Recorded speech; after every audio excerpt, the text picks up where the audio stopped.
एक मारवाड़ी था, उसको घूमने का बड़ा शौक था।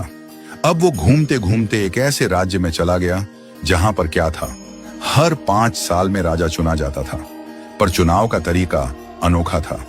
एक हाथी आता सूंड में माला लेकर और सबके बीच घूमता था। जिसके गले में वो माला डाल देता वही राजा बनता था।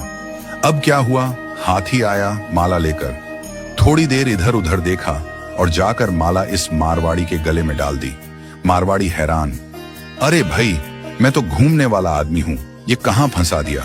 खैर, उसे राजा बना दिया गया, सिंहासन पर बिठाया गया। राजपुरोहित आया, तिलक करते हुए शर्तें सुनाने लगा। भैया, आपको 5 साल के लिए राजा बनाया जा रहा है, लेकिन 5 साल पूरे होते ही आपको यहां से सैकड़ों किलोमीटर दूर एक उफनती नदी के किनारे छोड़ दिया जाएगा। उस नदी में घड़ियाल हैं, मगरमच्छ हैं, जिनकी वजह से आप नदी पार नहीं कर सकते। अगर किसी तरह पार कर भी गए तो उसके बाद आएगा एक गहरा जंगल जिसमें हिंसक जानवर और खतरनाक राहें हैं। वहां आप जानो और आपकी किस्मत। अब तक जो भी राजा बना था उसे मालूम था कि 5 साल बाद मरना तय है, तो वह 5 साल बस ऐश करता था, भोग विलास, मजा, तामझाम।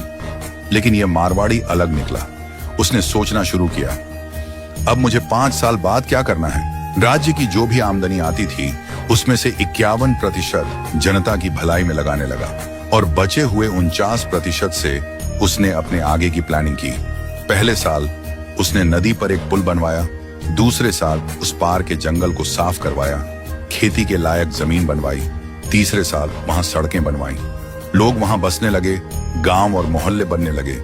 चौथे साल एक छोटा सा महल बनवाया जहां वह आगे जाकर रह सके। 5वें साल अपने जीवन भर का खर्च, जरूरी चीजें, अनाज, सब कुछ वहां स्टोर करवा दिया। अब 5 साल पूरे हो गए।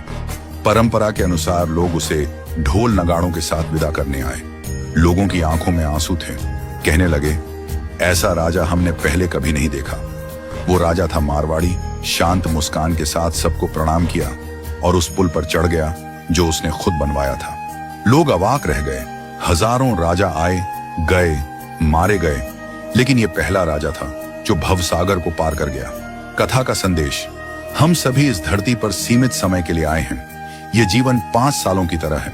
जो इस समय को मौज में घंवा देता है वो अंत में उस भवसागर में गिरता है जहां मगरमच्छ, घड़ियाल, दुख और पीड़ा है। लेकिन जो जीवन का उपयोग अच्छे कर्मों, जनसेवा और प्रार्थना में करता है वो इस जीवन से परे उस पार पहुंच जाता है। तो आज ही से भवसागर पार करने के लिए अपना पुल बनाना शुरू कीजिए, ताकि जब आपका कार्यकाल समाप्त हो तो आपको भी सीधे ठाकुर जी के पास बैकुंठ में वास मिले और आपके अच्छे कर्मों की वजह से आपको हमेशा के लिए याद रखा जाए।